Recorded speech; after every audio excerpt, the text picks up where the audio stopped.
PAD kita itu yang masih menjadi primadona. Lucu sebenarnya, kita itu di PJU, Bukan di industri ya? industri justru gitu.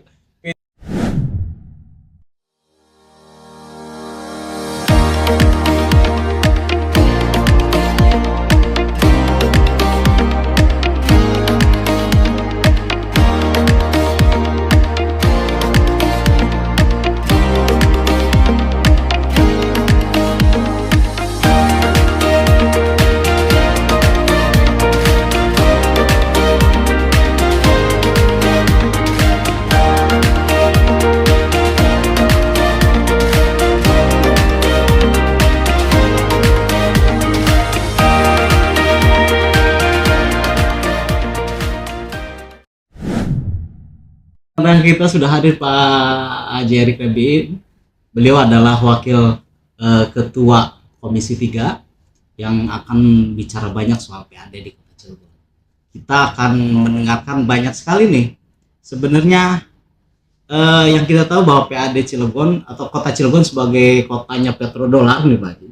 Mestinya kan PAD-nya juga melebihi kota-kota lainnya di kabupaten kota di Provinsi Banten atau di beberapa kota di Indonesia. Atau setidaknya Kota Cilegon itu dengan luas wilayah yang sedemikian, kemudian jumlah masyarakatnya, kemudian lagi jumlah industrinya yang mestinya semua orang akan berharap atau warga Kota Cilegon akan berharap bahwa PAD Kota Cilegon itu mestinya melebihi target yang selama ini atau melebihi capaian yang selama ini ada. Kalau sekarang misalkan sekitar 700 miliar Pak Haji. 700 sampai 800-an miliar tahun 2023 ya. Nah, kalau menurut Pak Haji nih, sebenarnya angka yang ideal itu berapa sih Pak Haji? Baik, harus dipahami dulu. Yeah. Saat ini Kota Cilegon itu berada pada kota terkaya nomor 4 se-Indonesia. Kota terkaya gitu. Dan seharusnya Cilegon itu bukan nomor 4. Bisa kita ditempatkan pada nomor 1 kota terkaya se-Indonesia. Harusnya. Kenapa? Karena kita dengan kondisi Cilegon yang luas wilayah tidak banyak, tidak terlalu besar, dengan jumlah penduduk yang hanya 400 ribu sekian, dengan jumlah industrinya yang ratusan ribu. Yang wilayahnya juga separuhnya industri. Iya, separuhnya industri. Artinya di sini bila memang pemerintah itu mampu menangkap daripada kekayaan industri di kita itu, seharusnya memang kita jauh lebih besar bisa menangkap dan mendapatkan PAD yang luar biasa. Gitu. Kalau saat ini kurang lebih ya kisaran di 800-an, sebenarnya kalau hitung-hitungan kami itu di atas 1 triliun. Mestinya kalau 1 triliun kalau serius dan pemerintah harus mampu menangkap semua itu. Oke. Kenapa? Karena kita harus pahami saat ini industri kita itu bukannya semakin sedikit, ada di beberapa daerah mungkin yang di industrinya semakin sedikit karena mereka cabut pindah ke daerah lain. Tapi di Kota Cilegon justru semakin kebanjiran investasi, tambahan industri. Dan itu juga bukan industri ecek-ecek. Iya. Ratusan triliun bos kita ini gitu tuh. Nah, artinya di situ inilah harusnya pemerintah itu menangkap hal-hal seperti itu. Nah, ini menarik ketika yang dari luas wilayah itu separuhnya industri, mestinya kan nggak susah-susah banget tuh warga Cilegon mencari. Yang pertama cari kerja. Yang kedua untuk kebutuhan dasar mestinya dari pajak dan lainnya udah selesai Pak Haji. Nah, kalau Pak Haji menangkap itu, misalkan dari industri nih, berapa sih Pak Haji? Kalau misalkan dari industri, ada yang mesti dari industri ya? Kita belum bicara dengan retribusi yang lain ya. Nah ini, saat ini perlu kawan-kawan ketahui bahwa PAD kita itu yang masih menjadi primadona. Lucu sebenarnya, kita itu di PJU, bukan industri justru gitu. PJU ini hanya penerangannya saja menjadi primadona karena itu di atas 200 miliar kalau nggak salah. 200 miliar dari PJU. Dari PJU, artinya dalam hal ini andaikan pemerintah itu melihat dan memahami, mempelajari, mengkomunikasikan terhadap seluruh industri dari ujung Suralaya sana sampai dengan ujung Ciwandan, gitu. Ini kan tidak menutup kemungkinan masih banyaknya gitu potensi yang bisa digali dengan PAD kita. Contohnya Pak Haji, Contoh, jangan yang besar yang dulu ya. besar dulu. Kita bicara yang kecil saja lah gitu. Bagaimana pemerintah ini mampu melakukan kerjasama terkait dengan beberapa hal. Katakanlah pajak itu bisa didapat itu hal yang kecil itu kan di kita itu adalah pajaknya industri besar. Kalau kita melihat daripada scrap saja, yang sebenarnya hal kecil itu bicara industri ya, sisa scrap itu. Bayangkan di sana terjadi jual beli scrap dan itu nyaris adalah lolos daripada pajak. Itu tuh. Itu baru scrap. Dan limbah segala macam sekarang itu kan limbah ini bisa diolah menjadi bahan yang lainnya. Ini pemerintah kita tidak mampu menangkap itu aja. Mereka masih menonton terkait dengan karena aturan bla bla bla bla bla bla sehingga mereka hanya duduk di meja menunggu datangnya orang setoran pajak. Ini yang sampai saat ini belum bisa dilakukan oleh pemerintah kita, pemerintah Kota Cilegon khususnya. Pemerintah Kota Cilegon ini masih pasif. Belum kreatif mencari daripada pendapatan asli daerah. Oke. Nah, kalau selama ini kan orang selalu berpikir begini. Industri besar itu kecenderungannya kan karena dari pusat. Jadi pajak-pajak yang lainnya kan biasanya mengalirnya ke pusat. Ini izin dan lainnya kan lebih banyak di pusat. Kalau kita melihat potensi dari tenaga kerja asing, ini bisa tidak sih kita menggali Pemkot Cilegon ya, menggali bahwa dari sebenarnya misalkan oke lah Kitas itu kan ke imigrasi berarti ke pusat. Ya, yang pertama mungkin Pemkot Cilegon butuh mengetuk pusat agar lebih banyak mengucurkan ke Cilegon. Nah, selain itu ada nggak sih Pak yang bisa kita ini untuk ada Kota Cilegon? Maka saya bilang pemerintah itu harus melakukan pendekatan dengan industri, mencari sisi-sisi pendapatan itu. Kalau bicara pusat itu kan hanya sebatas izin daripada izin kerjanya di sana. Tapi bagaimana mereka melakukan kegiatan di sini, inilah yang ditangkap, maksud. Inilah yang ditangkap gitu. Jadi jangan monoton terkait dengan aturan tadi. Tapi bagaimana kita mampu menangkap dan mengkomunikasi itu dengan industri. Tidak seluruhnya transaksi itu langsung di-backup dengan pusat. Karena pusat itu hanya membackup terkait dengan transaksi jual beli daripada hasil produksi industri itu sendiri. Tapi banyak terjadinya transaksi yang terjadi di Kota Cilegon yang seharusnya pemerintah Kota Cilegon mampu menangkap itu.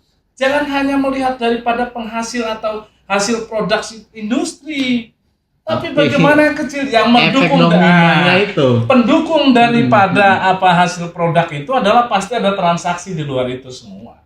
Nah inilah maksud yang ditangkap itu. Mestinya harus gimana sih Pemkot Cilegon bikin ini kan butuh kreativitas ya Pak ya. Ini butuh kreativitas. Yang selama ini mungkin yang bagian pendapatan duduk manis di meja, yang penting store karena ini perusahaan ini memproduksi ini produknya ini pajaknya sekian, kan begitu kan? Nah, formulanya harus seperti apa itu? Ya ini harus maka itu kan contohnya gini deh, kita itu di DPRD kebetulan saya di Komisi 3 memang bagian pendapatan pernah mencoba uji petik sebenarnya. Uji petik. Nah cuma kan kami juga tidak sepenuhnya bisa sampai uji petik di beberapa tempat kan karena keterbatasan semua juga. Nah itu ternyata kalau kami kalkulasi tadi itu jawabannya sebenarnya kalau dikelola dengan baik dengan pengawasan yang baik tadi saya katakan bisa di atas 1 triliun PAD kita. Bahkan lebih. Nah sampai saat ini pun kita bicara di luar industri bagaimana ada restoran bagaimana dan lain-lain itu sampai saat ini Kota Cilegon ini masih semuanya dilakukan dengan manual. Tidak tersistem. Bagaimana kita sudah melakukan kunjungan di Kota Bandung contohnya yang semuanya tersistem daripada ternyata satu restoran itu semuanya sudah nge-link dengan bagian pajak di pemerintah kotanya. Nggak bisa bohong kan? Sehingga apapun yang dihasilkan oleh restoran itu otomatis dengan setorannya, karena memang ini sudah tersistem. Sehingga tidak akan bocor kembali nih si pajak dan penghasilan daripada semua itu. Ini kami usulkan di DPRD dari sejak saya periode pertama sampai saya mau habis periode kedua saya terpilih kembali belum terrealisasi. Nah ini lucu. Artinya keseriusan pemerintah Kota Cilegon bagaimana menggali potensi pendapatan asli daerah tidak serius dan tidak sungguh-sungguh untuk bagaimana mendapatkan PAD yang terbaik di Kota Cilegon. Nah, ini menarik sebenarnya. Ini soal inovasi berarti. Inovasi dan kemauan saja kok. Biaya ini tidak besar kok gitu. Sekarang semua serba canggih. Apa yang tidak bisa? Betul. Gitu tuh. Kota Cilegon sudah punya server. Iya. Terus menganggap bahwa mau mendigitalisasi Nah.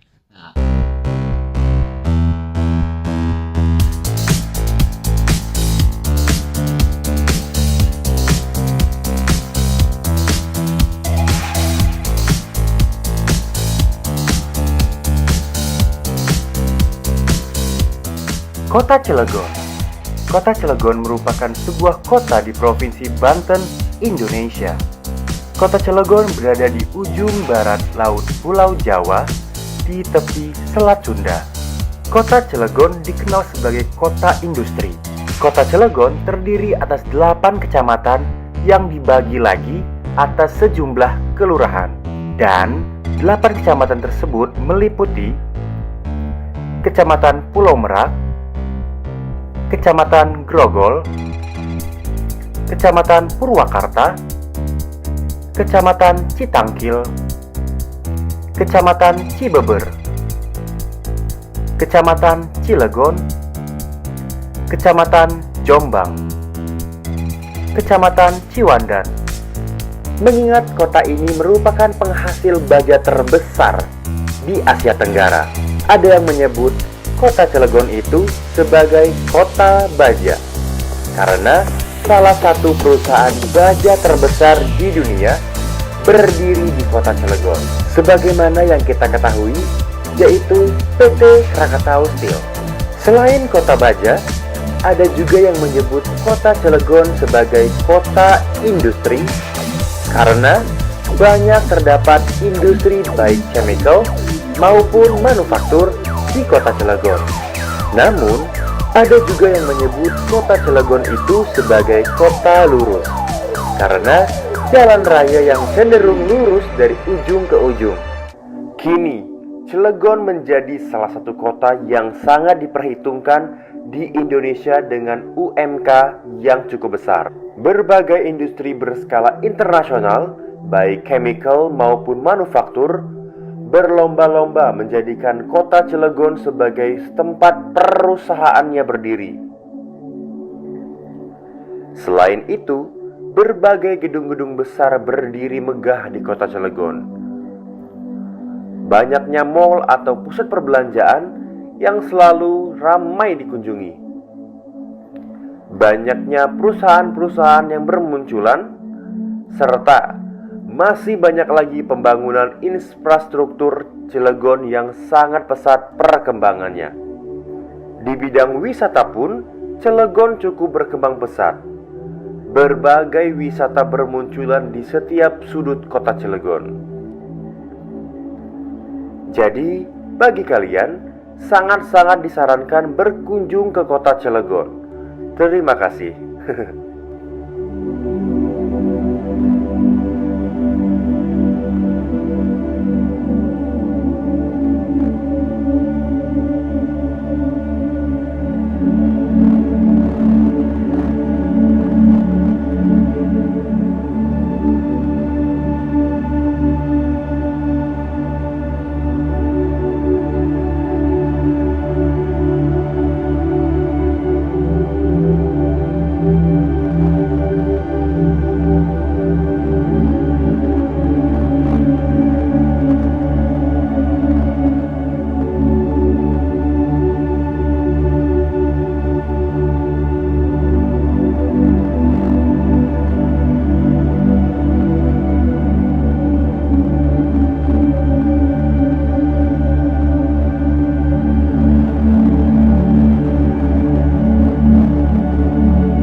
Ini Tapi yang sebenarnya- menjadi pertanyaan besar masyarakat Iya, loh, iya. kenapa itu tidak dilakukan? Betul. Kok serba manual? Saya tidak menuduh apapun ya gitu tuh.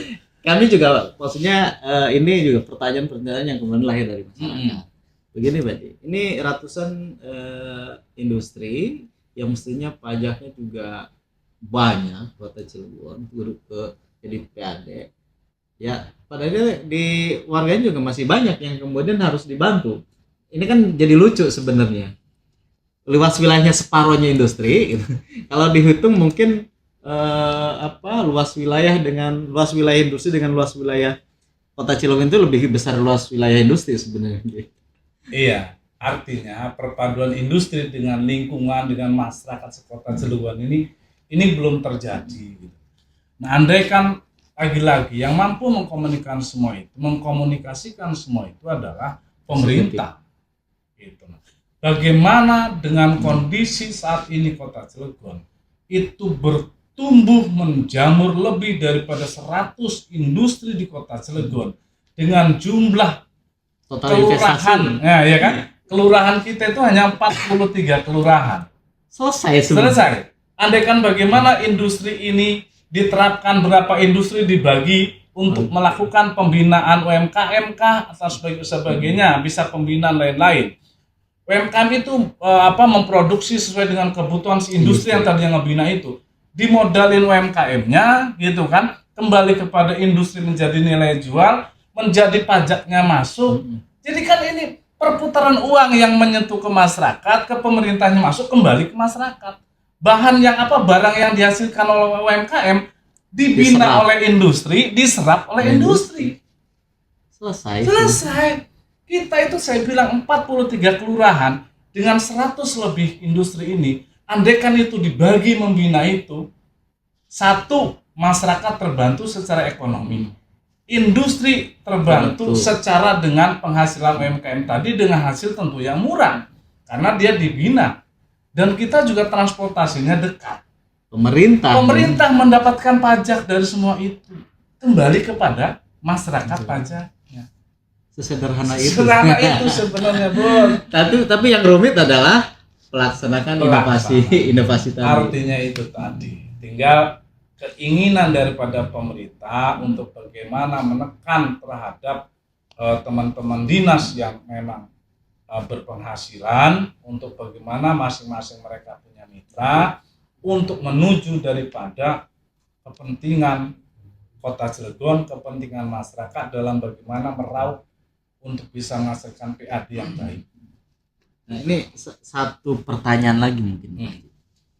Oke lah, industri kita anggap mestinya tetap ada inovasi dari pemerintah atau pemerintahnya yang mau gerak lah, mau jemput bola. Kalau selama ini diam nungguin, sekarang gimana caranya kan jemput bola. Nah, kalau kita ngelihat juga potensi selain di industri, parkir, pasar dan lain-lain yang kalau kita lihat kan Cilegon memanjang, parkir di mana-mana. Istilahnya mau beli rokok 1 batang di Cilegon itu ngeluarin uangnya lebih dari 1 batang rokok gitu. Nah, maksud saya ini potensi juga nih. Iya. Ya karena memang di kita itu ada memang satu aturan yang melarang terkait dengan parkir di jalan nasional. Tetapi dalam hal ini faktanya itu terjadi. Nah, bukan berarti kita berniat melanggar daripada aturan, tetapi mengkomunikasikan demi menertibkan semua itu, maka tidak ada salahnya memang dari menertibkan itu kita juga harus mendapatkan daripada hasil parkir tersebut. Sebenarnya dalam lagi-lagi pola yang harus diteruskan, pola gitu loh. Gitu tuh. Ya bicara pasar Kota Cilegon itu bukannya bertambah maju gitu, tambah semrawut. Lah bagaimana kita mau juga menuntut ke para pedagang gitu untuk bagaimana mereka bisa rapi, sementara pemerintahnya itu menanganinya tidak serius. Maka bagaimana kita bisa menekan mereka untuk membayar daripada pajak mereka kalau kita sendiri belum melayani mereka. Ini poin penting. Sebenarnya kan intinya bagaimana peran aktif tetap di eksekutif, mau tidak berinovasi, mau tidak gerak, mau tidak kreatif kan tadi. Ini jadi persoalan. Nah, ini hasil studi banding dari Komisi 3 mungkin yang mesti diterapkan di Cilegon. Dari beberapa kali kan melakukan studi banding misalkan ke Jawa Timur, misalkan ke Jawa Barat dan beberapa kabupaten kota lainnya, yang mereka ternyata ketika pemerintahnya mau gerak berhasil kok, meskipun misalkan daerahnya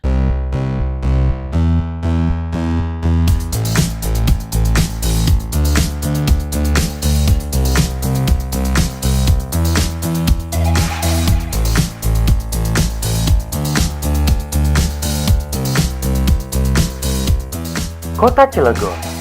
Kota Cilegon merupakan sebuah kota di Provinsi Banten, Indonesia. Kota Cilegon berada di ujung barat laut Pulau Jawa, di tepi Selat Sunda. Kota Cilegon dikenal sebagai kota industri. Kota Cilegon terdiri atas 8 kecamatan yang dibagi lagi atas sejumlah kelurahan.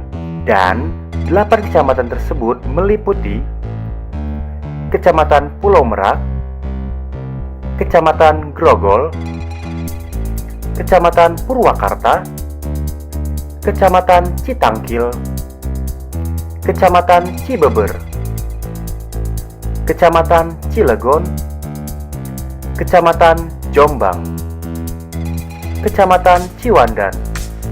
Mengingat kota ini merupakan penghasil baja terbesar di Asia Tenggara, ada yang menyebut Kota Cilegon itu sebagai kota baja karena salah satu perusahaan baja terbesar di dunia berdiri di Kota Cilegon.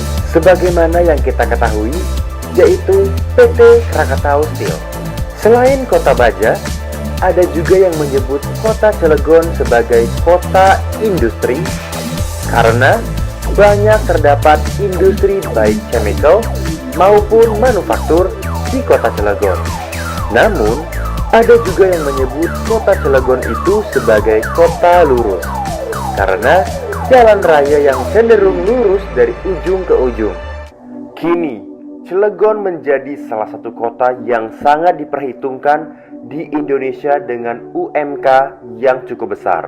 Berbagai industri berskala internasional, baik chemical maupun manufaktur, berlomba-lomba menjadikan Kota Cilegon sebagai tempat perusahaannya berdiri. Selain itu, berbagai gedung-gedung besar berdiri megah di Kota Cilegon. Banyaknya mal atau pusat perbelanjaan yang selalu ramai dikunjungi. Banyaknya perusahaan-perusahaan yang bermunculan, serta masih banyak lagi pembangunan infrastruktur Cilegon yang sangat pesat perkembangannya. Di bidang wisata pun, Cilegon cukup berkembang pesat. Berbagai wisata bermunculan di setiap sudut Kota Cilegon. Jadi, bagi kalian, sangat-sangat disarankan berkunjung ke Kota Cilegon. Terima kasih.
tidak semaju Cilegon. Iya, kan bicara PAD itu perputarannya banyak ya. Iya. Contoh gini, saat ini kota Cilegon dengan dibanjiri investasi yang ratusan triliun saat ini terjadi, seharusnya kita bicara adalah bagaimana masyarakat kota Cilegon itu dibukakan pintu seluas-luasnya Akses. untuk mereka bisa bekerja di dalam industri yang sekarang terjadi ratusan triliun. Sehingga ketika masyarakat kota Cilegon semua bisa bekerja, otomatis di sini juga ada perputaran uang di daerah kita sendiri. Nah, itu juga akan menghasilkan lagi-lagi adalah PAD. Gitu. Dengan saat ini penurunan pengangguran yang tidak maksimal dengan adanya industri, dengan adanya investasi itu, kita hanya berkurang sekian persen. Ya, seharusnya hitung-hitungannya begini. Kalau bicara ratusan triliun mengalir investasi di kota Cilegon dengan jumlah pengangguran kita yang 11% di saat waktu itu, 11% orang Cilegon itu dari jumlah penduduk produktif 350.000, itu kalau bicara jumlah pilih kemarin, kalau bicara pengangguran paling berapa sih kota Cilegon? Seharusnya ini sudah tertampung mereka dalam bisa bekerja di industri, mereka berpenghasilan, perputaran mereka bisa jajan, bisa kebutuhan segala macam di kota Cilegon, otomatis itu pun uang yang dari industri tadi salah satunya terserap dengan tenaga kerja dan bisa diputarkan di kota Cilegon. Itu baru tenaga kerja. Baru tenaga kerja. Tenaga kerja udah berapa? Gitu loh. Oke. Ya artinya ini polanya jangan berpikir bahwa uang Cilegon cuma kerja. Mikir ke sana, mikirnya luas. Bagaimana ini dengan mereka bekerja itu terjadinya PAD. Itu kan. Ada perputaran uang di situ. Maka ini harus berpikir luas bagaimana pemerintah mampu membukakan pintu gerbang untuk mereka bisa bekerja, di samping membantu mereka sendiri bisa bekerja, kehidupan ekonomi keluarganya ada, tapi di sana juga ada perputaran PAD yang untuk kota Cilegon. Gitu, Bos. Jadi sangat menarik perbincangan kita Iya. sebenarnya kalau urusan PAD nih. Iya. Pak Erik kan dikenal juga sebagai macan parlemen ya di kota Cilegon. Bagaimana dia bisa, mestinya ya visi misi ini sampai ke eksekutif. Ya. Nah, problemnya kan mungkin di eksekutif. Termasuk misalkan tadi soal masyarakat Cilegon tadi mendapatkan pekerjaan, mendapatkan penghasilan, kemudian makan di restoran ya seminggu sekali misalkan 11% juga ditarik pajaknya kan. Iya. Kalau melihat itu kan apa sih yang tidak dipajakin ya kan gitunya begitu Pak Haji ya. Apa sih yang tidak dipajakin dan apa sih yang tidak masuk ke PAD mestinya ya? Iya. Iya. Yang jadi persoalan kan kenapa seminim itu gitu kan gitu. Makanya beneran kalau memang butuh pemimpin yang paham ya tentang Cilegon. Oke. Harus kita butuh orang yang paham. Ya itu tadi sebenarnya. Jangan sampai kekayaan kita itu justru malah keluar tanpa kita bisa hentikan untuk berputar dulu di kota Cilegon. Itu aja sih. Makanya ngeri-ngeri sedep lah. Ngeri-ngeri sedap. Iya, di kota Cilegon itu. Harusnya kaya raya sementara banyak yang los yang harusnya sampai keluar dari kota Cilegon. Karena kita sendiri tidak mampu membendung daripada itu. Jadi intinya emang ini butuh kreativitas warga Cilegon. Kita akan melihat secara langsung ya mungkin setelah perhelatan pilkada dan lain-lain ada perubahan yang sangat signifikan, terutama perubahan PAD itu mungkin yang diharapkan oleh karena itu modal utama itu untuk bagaimana membangun dengan segala membangun SDM, membangun infrastruktur, semua itu adalah lepas daripada PAD. Itu sih yang modal utama. Jadi modal utama untuk pembangunan adalah PAD. Modal lainnya harus kreatif dong. Kreatif. Nggak bisa menghasilkan PAD itu harus kreatif. Jadi nggak bisa nunggu begitu saja kan? Iya, nggak bisa. Jadi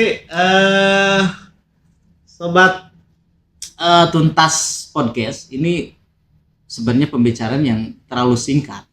Mestinya untuk mendapatkan banyak influence dari Pak Haji Erik kita butuh 24 SKS tapi sebentar juga padahal kita banyak sekali mendapatkan pengetahuan dari Pak Haji Erik tadi. Tapi karena waktunya yang yang tidak memungkinkan, kita cukupkan dulu untuk Nah, podcast satu hal satu. Kang, gini, penutup lah.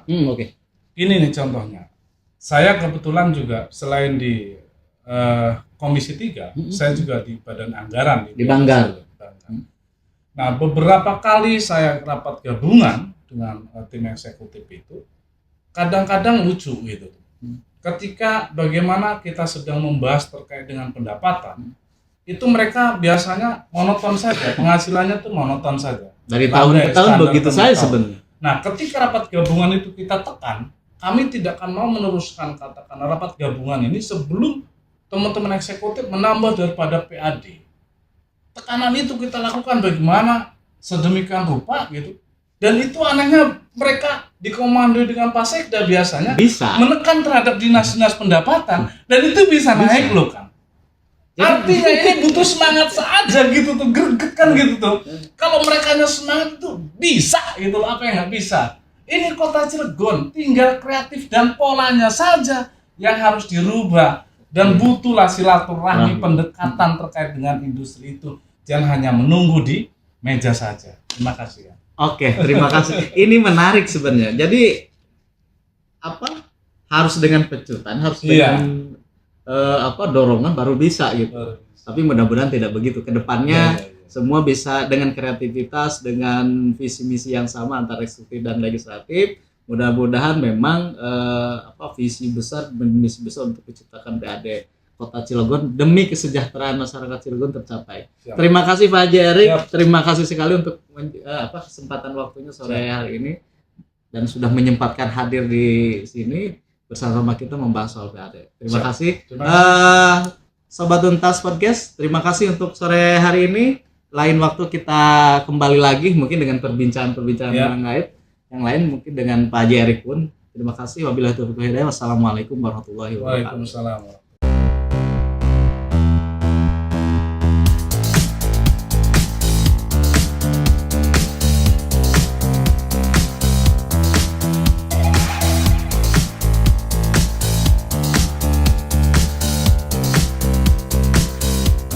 Kota Cilegon.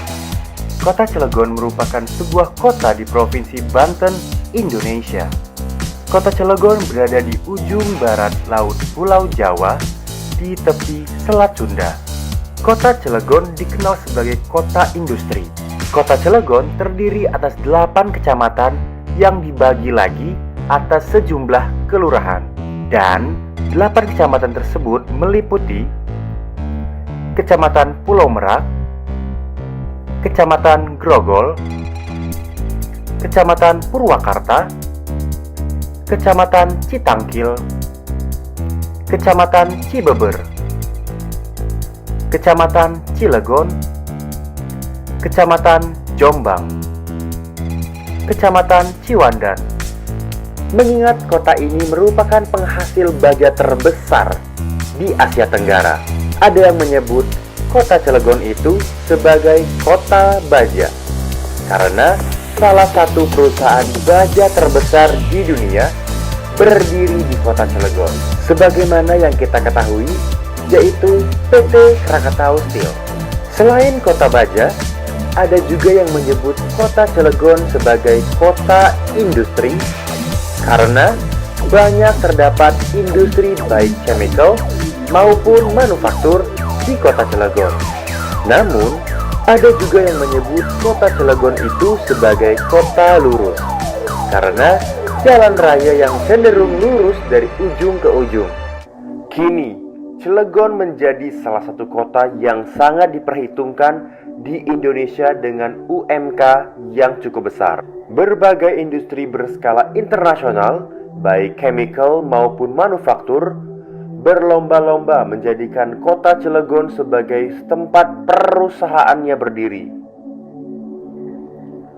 Selain itu, berbagai gedung-gedung besar berdiri megah di kota Cilegon.